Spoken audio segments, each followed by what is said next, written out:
Greetings everyone, my name is Greg. In this video I am going to be talking about the idea of an afterlife and reincarnation and how both of these ideas ultimately cheapen the life that you have, and I would contend the only life that you will ever have. Now I recognize that for a lot of people the ideas of an afterlife and reincarnation make them feel better, give them some hope or comfort or something that they think they can look forward to. The problem with it is they don't enjoy what they have right now. And I'm not saying there isn't something beyond death. I don't know. However, I do feel it is pointless to try and base one's life on a fantasy of what might be.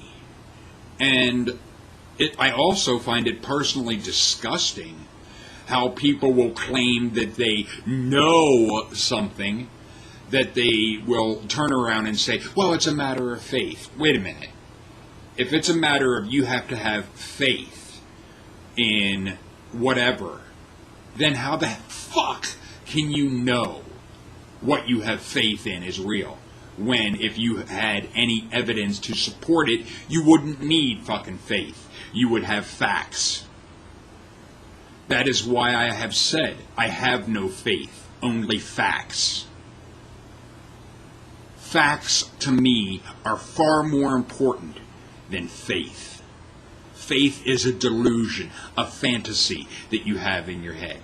Fantasies are all well and good, but recognize that they are a fantasy. Don't try to act like they are your life.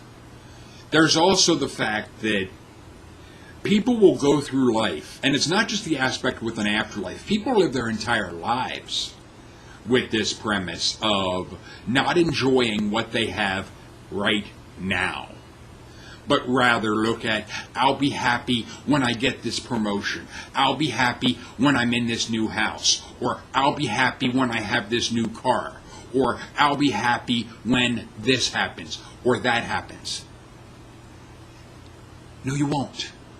Because if you're not able to be happy in the now, here and now, you're not going to be happy when you have some object or some achieved goal, because you will always be able to find areas where your life could be better, where things could be just a little bit more, and you'll always be looking at what is not yet and not appreciating what is right here.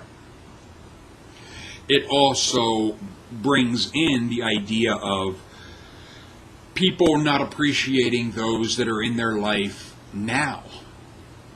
They will wait until someone is dead to, in a sense, say nice things about them. Well, that does a whole lot of fucking no good for the person that's dead. You might have wanted to say those nice things once or twice when they were fucking alive and could appreciate it. The idea of don't speak ill of the dead, or you have to say nice things about the dead. Why? The dead don't fucking care. They're dead. The idea that you have to wear kit gloves for someone that kicked the bucket. Why? They're dead. You think they care?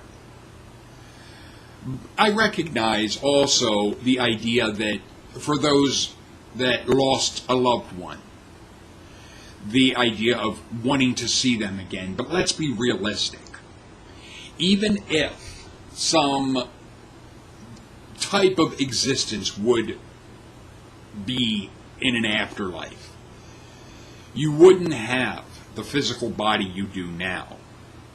And if the Christian crap or any of this religious crap would be accurate, you wouldn't be having as limited of a perception as you do in life. Which means you wouldn't be the same person you are in life right now. Because who you are right now is all a culmination of the experiences you have had in your life, the perception you have of life, be it from how you were raised in a monetary aspect as well as in a social aspect, and how you were treated as a child, all of the interactions that have helped form who you are and how you look at life, all of that is part of this life. The fact that I like cigarettes, I like Coca-Cola, and yeah, it's ironic that I have one that says Steve, because that was my mentor. He died. Do I have any fantasy of seeing him again? No. Because the person he was, my friend, my mentor, is dead. That person died well over 10 years ago. So it's the things that made him who he was, his being a Navy SEAL and so forth, all of that is dead. It's gone. It was part of the life that he had. Even if there would be like the idea of reincarnation, that you're coming back as someone else. Okay, fine, then you would be someone else. You wouldn't be who you are in this life, here and now. I will never be here again, even if reincarnation is true. I will never be who I am right now, with the physical body I have right now. It won't happen. Now, because the other idea would be that life is like a Groundhog Day, which to me, until you get it right, well, who's to decide when you're getting it right? And if that would be the case, that you're just having this repetitive living life after life, the same life over and over again until you get it fucking right, why isn't the world getting better? Why aren't people getting it fucking right? It makes no fucking sense. And this idea of trying to get something right, to, like I said before, to whose standard? Who is this arbiter of what is the right way? What, are you talking some Hitler-like God that tortures anyone that doesn't think a certain way? I'm sorry, that doesn't teach, number one, that figure would be good. Number two, it doesn't show that they're trying to be benevolent and loving when they're interested in torturing anyone that doesn't think a certain way. That's not good. That's not loving. It doesn't show you're right. It doesn't show you're a good person or a good being or whatever. What it shows is you're a fucking tyrant. Also, the idea that somebody can have this scapegoat bullshit. I don't think Christians really think about what they're trying to push. So what if somebody doesn't think like you? Why can't you appreciate and value them as a person here and now? Why is it that if they don't think like you want them to be tortured? And don't give me this shit that you don't, because if you didn't, you wouldn't go along with a philosophy that says anyone that's not a cookie cutter of you should be tortured. If you didn't want that, if you didn't go along with that, you wouldn't be going along with that philosophy. When I walked away from Christianity at the age of 24, I walked away because I realized I couldn't go along with it. So I knew on contact that I couldn't be a Christian. Even if a part of me wanted to believe in a God at that time and so forth, I couldn't go along with Christianity because I couldn't go along with the torture of someone else for any reason. It's not punishment. It's not correction. It's sadism for the sake of sadism. To try and act like a person has to think a certain way in life or else. That is thought crime. It is also bringing in the idea of who is to say your thoughts are the right ones. Because for the Christians out there that want to try and act like Jesus did some great fucking thing, the Passover sacrifice was never about sin. If you go and look in the Jewish Bible, the Torah and Tanakh, you will see that if you wanted to be forgiven, you had to change your behavior. Don't hand me this shit of, Jesus paid the price for me. You can't do that. That's immoral. That doesn't show that you've learned a damn thing. To try and act like you have a scapegoat. It means you don't want to be a man or a woman and accept responsibility for what you have done. You want to look to someone else to pay the price for you. Just like you want to look to the future to being, I'll be happy when I have this, I'll be happy when I have that. No, you won't. Because you will always find something else in the future to be, I need that, I need that, I need that. You can't appreciate what you have right now, and you never will. As long as you maintain the mindset of, I need to have this thing, I need to have that thing, in order to be happy. You won't be happy, because you will always be looking for the next thing. Same with a God.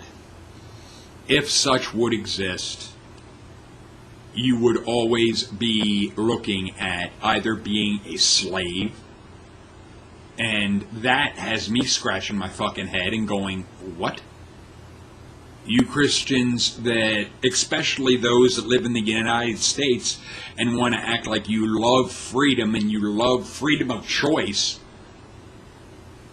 but yet your idea of an afterlife is a place of absolutely no choice, where you have to do what this sadistic God demands or else. How the fuck could any of you be happy in that? You don't want a government telling you what the fuck to do, but you want to try and shove and blow smoke up my ass that you were let and like a God telling you what to do, or some, because what is a God? Some entity? Isn't that along the same lines of the man, the government? And if you don't like them and you don't agree with what they're doing, what makes you think you'd agree with this God and what he does? And if you wouldn't, well, I guess you're going down to that hot place. Because it's either you worship the Hitler-like figure or you're fucked. That's your belief system. And you'll live your life now with the idea of it'll be better in the future. No, it won't.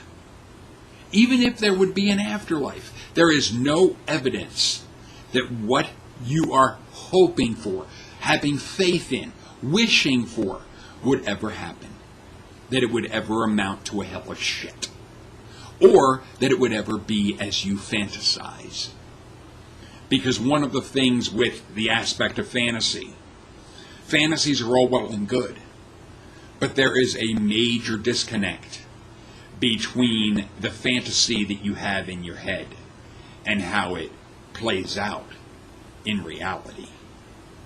It's never as you fantasized. It's always different. And a lot of times, if not always, not quite as good as you had imagined. I don't know of any time that a fantasy has been, oh, this is better in reality than it was in my fantasy. No, because your fantasy can be any fucking thing.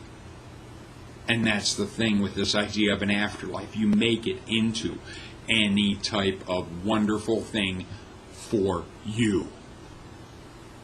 Which also brings in the aspect that it is all about you. Which also gets into this bullshit of prayer. It's all about you. You're treating your God like a fucking genie in a bottle, your own personal Aladdin's lamp. Do this, give me that, I want this. Me fucking me. But you people want to act like you don't have pride, that you're not arrogant or prideful. Bullshit. You're ruled by pride. It's all about you. You want others to think like you. You want others to be like you. You can't accept others for being who they are. Especially you Christians that can't accept someone being homosexual because they are. You want to try and change them to being like you. You don't have that right. And you can't. Because it's not a choice. Sexual orientation is not like choosing what you have for fucking dinner. It's not a matter of do I want sausage or do I want fish. It doesn't work that way.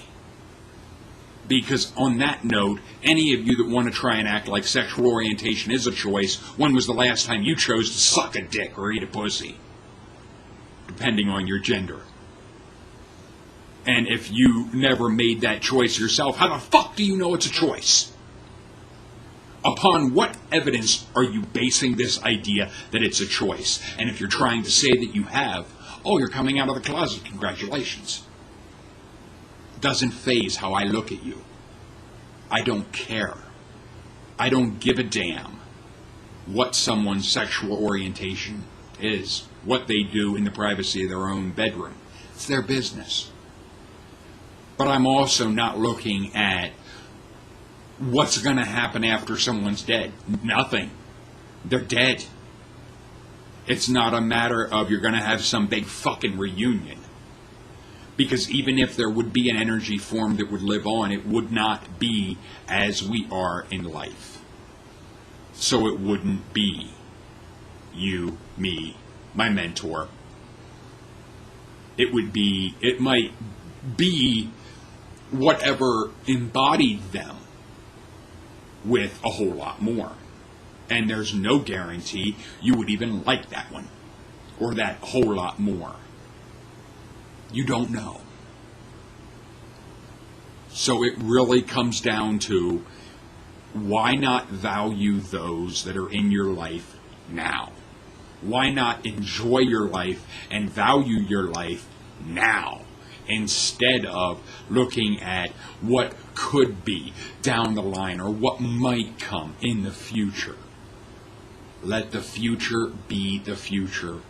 Live in the present. You can plan for the future, but enjoy your life now. I'd love to hear your thoughts and comments in the comment section. Later, people.